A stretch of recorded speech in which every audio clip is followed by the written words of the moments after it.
Today's show is sponsored by the ABV Barrel Shop. The ABV Barrel Shop is located in the St. Louis metro community of Arnold, Missouri. The ABV Barrel Shop is focused on one thing, single barrels. Best of all, you can try before you buy. Head over to abvbarrelshop.com to sign up for their email and text distribution so you know what they have in stock, what classes are coming up, and who from the industry may be coming in to visit. The ABV Barrel Shop.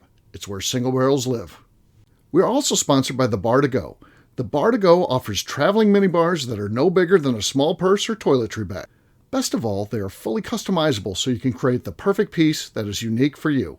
If you own your own business, what a fun and unique way to promote what you do. Check them out online at thebar2go.com. That is the number 2 in the Bar to Go. If you have wholesale questions, call my friend Isabel Clark at 504-481-1297. Finally, we are sponsored by the Neely Family Distillery. NFD is a family-owned business that keeps ringing up awards in the spirits world. Head to Sparta, Kentucky to experience the family history, award-winning spirits, and meet the Neely family. Check them out online at neelyfamilydistillery.com. Now, on to the show. Let's drink!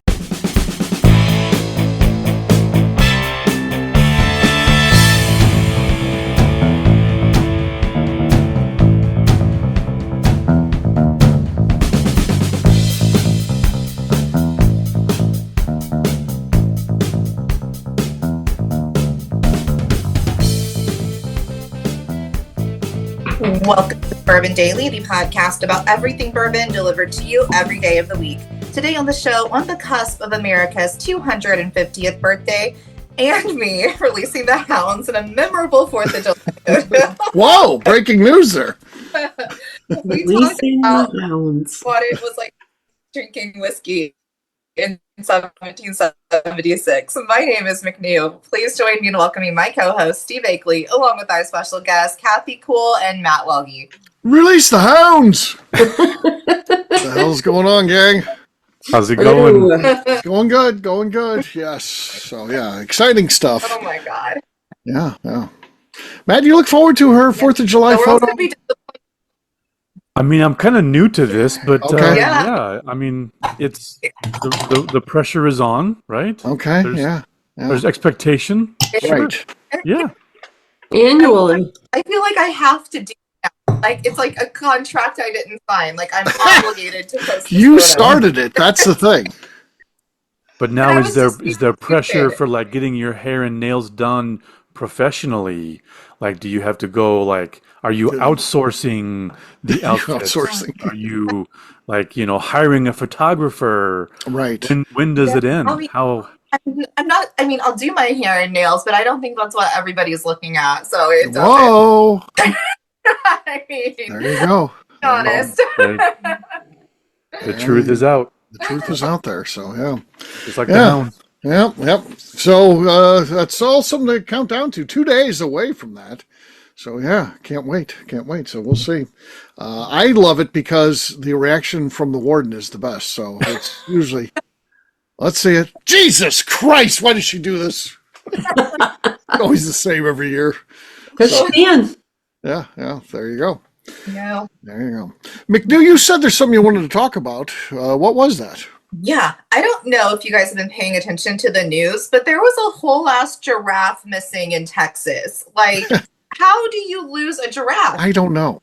I'm fascinated by this whole thing because I'm like, first of all, you have a giraffe, that's awesome, but you're gonna let it get lost. They're not like a bull. It's not like running through a fence. Like, Right. the giraffe. How does a giraffe get away? How does it not get spotted? Because first of all, they stand out. It's not like a small animal. I've heard of lions getting out before, and I could see that happening easier than a giraffe. A giraffe is so big, and there's not going to be a situation where you don't notice it if it's out. I don't know how we got there. I'm not sure. Yeah, I just think like you could get a chopper or drones or something and like see it from the sky. It's not a hard animal to miss. And this whole story has fascinated me. I'm just like, how the hell do you lose a giraffe? Like, What's a giraffe? Okay. So tell me more. Was it in like a specialty park? Was it just someone's exotic pet? Bob's think- giraffe. yeah, I think it was just like a Bob's giraffe. visitor had a giraffe. I don't know. Someone had a pet giraffe. Okay. Yeah. I mean, So wrong. this gets me going because as much as I don't want like more government, I don't want the government to tell me what I can and cannot do. Right? This is the perfect example of why we need laws.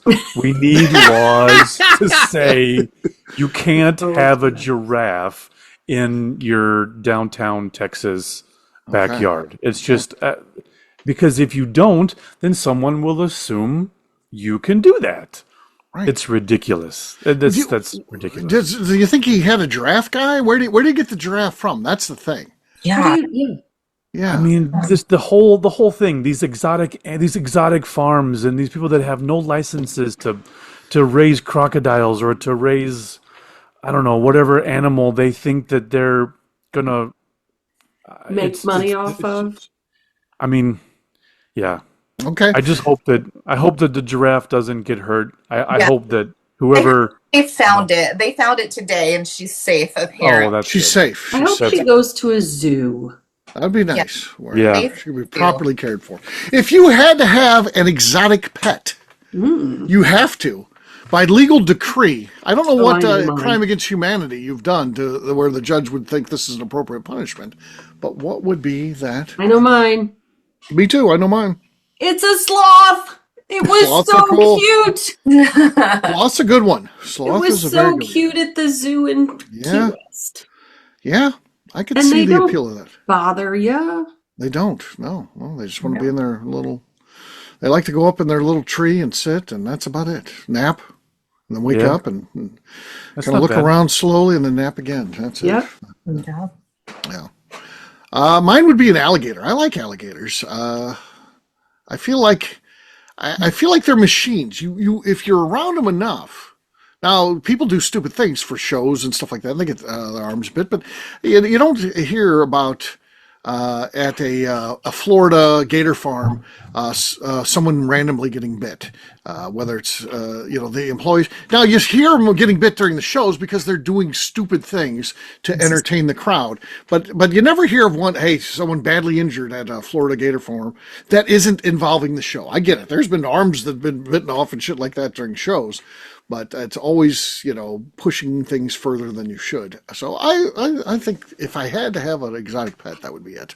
But you And would you've got you that would little respect pond its in back. distance and its boundaries, and you just would Yeah. throw the food at it and Sure. just leave. Yeah, Yes. Yes. Yeah. I would feed it. like social distancing, right? Keep it 6 feet away at all times. Yeah. Stay away. Yes. I Yeah, I don't. feel like you're chill. Like, it's not Yeah. going to bother you if you're not provoking it Yeah. promptly. Yeah. To Kathy's point, I don't think my neighbors would like it in the lake behind me. I don't see how that would fly, Kathy. But You don't think they'd? I don't You think think they they'd would like notice? that. I think they would notice. Yeah. Yeah. Oh.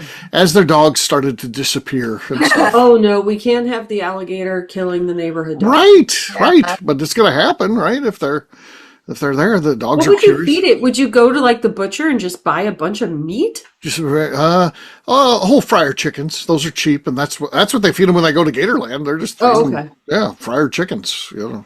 So and when it gets to that size, and when it's younger, I guess you got to get smaller foods and stuff. So Smaller chickens. And Yeah, on its birthday, maybe a ribeye, something. maybe a ribeye. Yeah. So well, there you go, Matt. How about you? What would the animal be? Gosh, if I had to, I was thinking about it. I think what I'd like to do is I'd like to get those cute little Amazon frogs that are Poison dart frogs? deadly, yeah, the deadly poison dart Oh frogs. God, And then why? I would create like an aquarium around my bourbon collection. So if anybody was getting near my bottles, they might like You would just have them accidentally like murdered by a reach. frog. Okay. They would just reach in and like touch a poison frog, and then it would be over. That would take care of. That's my security system. Yeah. That's your okay. Okay. You could definitely fly under the radar with that. Getting them, I don't know how you do that, but Yeah, once you got 'em- no. once you Well, got Well, if Yeah, them, somebody I'd could be- get a giraffe, I'm sure we could get some little frogs. yeah, that's Sure. true. Yeah. That's true. Yeah. I There you go. saw I'm breaking the laws that I already want to keep. I saw a thing because I watch all kinds of YouTube videos, and it was a guy. They went to go visit a guy who's lived out in the Amazon jungle by himself for 40 years. And so he's just in the middle of the Amazon jungle, and they had like a guide, like a local guide, And as they're making their way there, because it takes a long time, you don't just get there in like 15 minutes or something. You got to get on boats and ride and all this kind of stuff. So they have to like spend the night in the jungle themselves, and the guide's walking around with no shoes on. And just all through stuff, and then he gets in the water, and he's trying to. He thought he saw a caiman. He wanted to catch it and bring it back with his hands and bring it back to him and show him. He's like, "That don't touch that frog. That's incredibly it spits the poison in your face." So he goes up from behind it and picks it up behind. Well, he can't spit in your face, but I wouldn't even want to fuck with that thing. Why would you? No. That's crazy. Yeah, that's crazy. So yeah, McNew, how about you? What would the end? So I think about this one on and off every now and then. Okay. It's hard to get, but a tarantula. Ew. Those aren't. Number one, those aren't really fit I mean, that's They're a weird exotic. pet. They're not a normal pet. You can buy it at the pet store though. Like, Okay, so I have to go get something out of the wild. that you can literally buy at a normal pet store. That's not like, hey, I gotta know somebody, and this may or may not be gotta legal. know a guy. Yeah. Right. True. Okay. Let's see.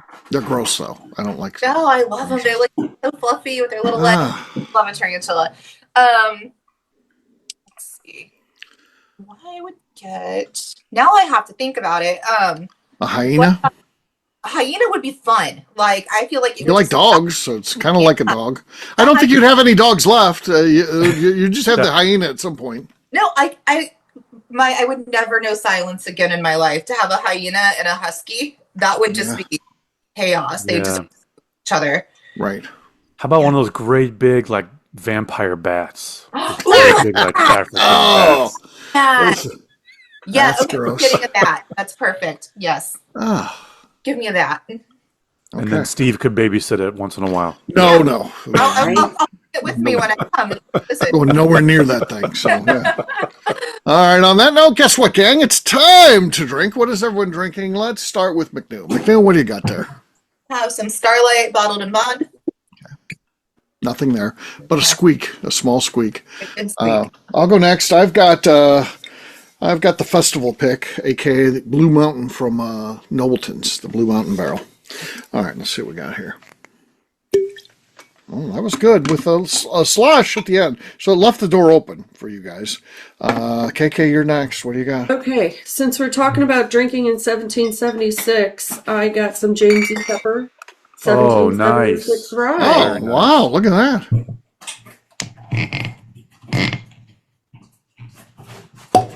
Okay. There was a lot going on there.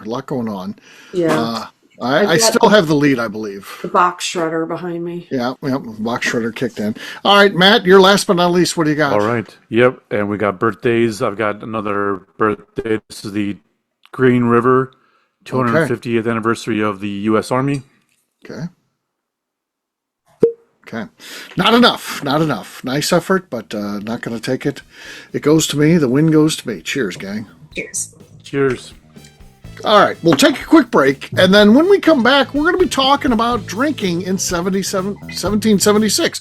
What were the bourbon clubs like then? What was the Facebook groups like? All that kind of stuff. We'll get to that after the break.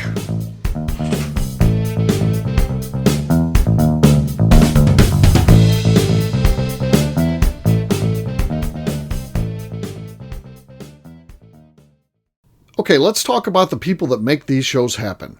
First up is the Stave and Thief Society. Via their in-person class at Moonshine University in Louisville, Kentucky, the Stave and Thief Society is the place where you, a bourbon enthusiast, can expand your knowledge and emerge an executive bourbon steward. In 2017, I completed my executive bourbon steward certification. It's the most comprehensive bourbon certification available and connects you with an expansive network of bourbon enthusiasts and professionals.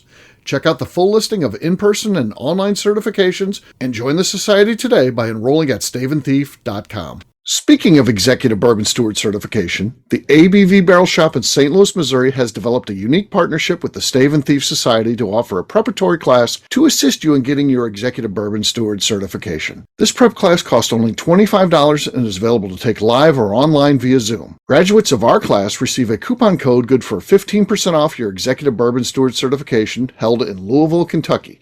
This saves you almost $90. Additionally, you can collaborate with fellow attendees to split travel costs when you go to Louisville. If you're interested in signing up for the class, simply head over to abvbarrelshop.com and check out the classes and events page. Last but not least, we are sponsored by Neely Family Distillery. Royce Neely is the 11th generation distiller in one of America's oldest distilling families. A visit to Neely Family Distillery takes you through family history, where you can see all the artifacts and newspaper clippings through the years from this family that started distilling in America after James Neely arrived from Northern Ireland in 1740. Today, Royce Neely and his team are crafting some of the best spirits in America. Their bourbon and absinthe offerings keep winning top honors in the spirits competitions. Recently, their absinthe made history as the first platinum winner in the absinthe category at the San Francisco Spirits Competition. Neely Family Distillery is definitely a bucket list destination if you are a bourbon fan. Learn more about their spirit offerings, visiting their facility, and the awards they have collected over at NeelyFamilyDistillery.com. And now, back to the show.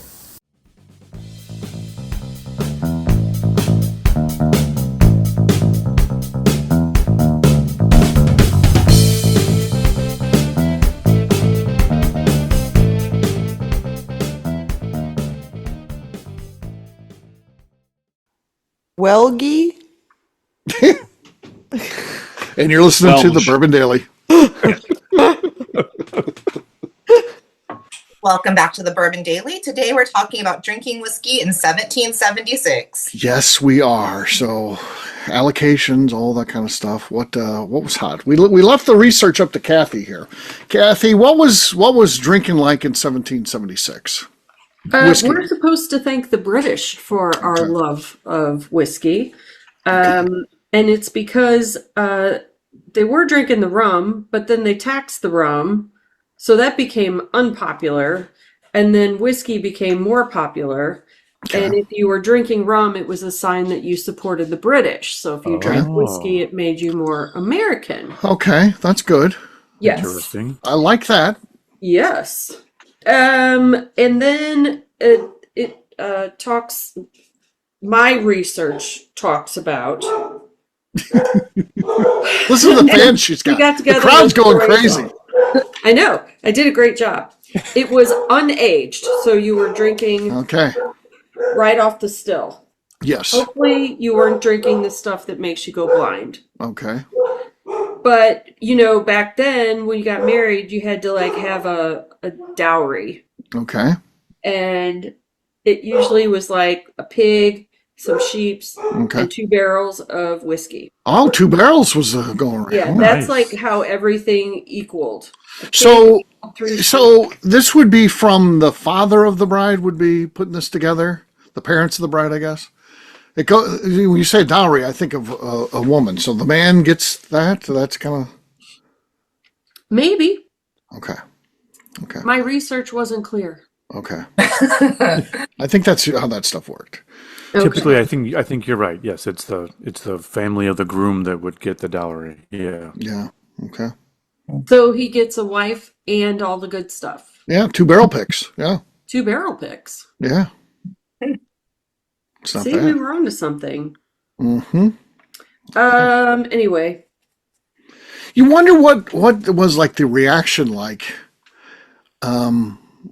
for the barrel picks, because it's going to be in the barrel a while. I mean, that's a lot of whiskey to drink for personal consumption. So if you think about in that way, they're drinking unaged whiskey and then they're putting in that barrel, and it's going to take a lot to drink through 2 barrels. So I'm sure by the halfway point of the second one, that stuff's tasting pretty good. They got to be like, man, this is better than normal whiskey. Yeah. So it's interesting to think about, right? Maybe they started getting smart about that. It is, yeah. Yeah. So the site where Michter's is was a whiskey distillery back in the day. So I think it was Shanks first, then Baumberger's, and then Michter's. But so George Washington had to stop in there because whiskey was part of the rations that they would give the troops, which makes sense. They've got a shitty job. You want to keep morale in line. You're probably sore from marching or whatever, carrying stuff, and whiskey will help with some of that pain for sure. So they would. It is medicinal. So apparently Washington stopped in at the old what is now we call the old Michter site in Pennsylvania. So interesting, right? And he had his own little distillery situation going on. Yes, He yes. did. Yeah. When he retired from being the president, he had the largest distillery in the U.S., which is crazy. So pretty wild stuff. So there you go. Well, there's How many policies were signed while everybody was just lit? Because I feel like the whiskey was better than water at the time. So yeah. like, were you guys just fucking lit when we're like signing the declaration or whatever? I'm sure. Why not? Why not? So And you know it was good when they were making it on pot stills. exactly. So yeah. Definitely. So, there you go. There's a little bit about drinking in 1776 as we prepare to celebrate the 250th anniversary of this great country of ours. We'll wrap this one up as we always do by talking about where people can find us. Matt, we'll start with you. Where can people find you? Yeah, across all socials at Whiskey Tequila Fridays Podcast. All right. KK. You'll find me making better choices on the whiskey I drank tonight than I did on the research on Instagram at KK Cast Strength. All right. McNew. You can find me celebrating the 4th on Instagram at McNew ABV. There you go. There you go. Get signed up. All right. For me, I'm an easy guy to find at Steve Akeley across all social media, abvnetwork.com. That is where we put all of our shows and things like that. abvbarrelshop.com. What's going on with the Barrel Shop. And, of course, Bourbon Sasquatch on YouTube. I had one of my videos was viewed over 1 million times recently. Wow, So, you hit the million. yeah, I had 1 million one. So, yeah, that's crazy. It's sitting at 1.2 million right now. So, fun stuff. So, yeah. And 8,300. That wasn't that long ago. I was hoping to get to 8,000. And here I'm at 8,300. So, yeah, it's happening, right?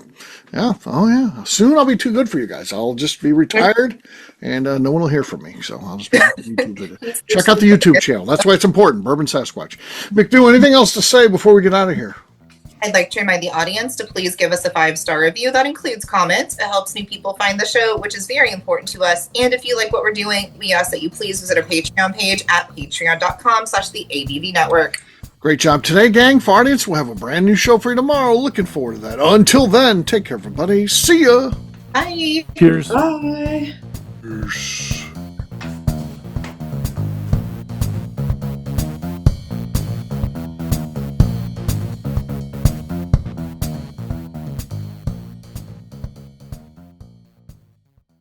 Before we let you go, let's talk about one last thing. The ABV Barrel Shop in the St. Louis community of Arnold, Missouri. The ABV Barrel Shop is focused on a couple of things. First of all, single barrels. We are the place where single barrels live. We go to distilleries, taste through the whiskey, select the best barrel, and have it shipped to our store where we present it to you, our customers, by allowing you to try before you buy. We're also known for the classes that we have in our education center in the store, as well as the events we have with industry professionals from the bourbon business. If you are in the St. Louis area, please come by and visit us at 6 Fox Valley Center in Arnold, Missouri. Or at a minimum, at least sign up for our email and text distribution so you know exactly what's going on in our shop over at abvbarrelshop.com. This is Steve Akeley, owner of the ABV Network, signing off. We thank you for listening to our programming and truly appreciate your support.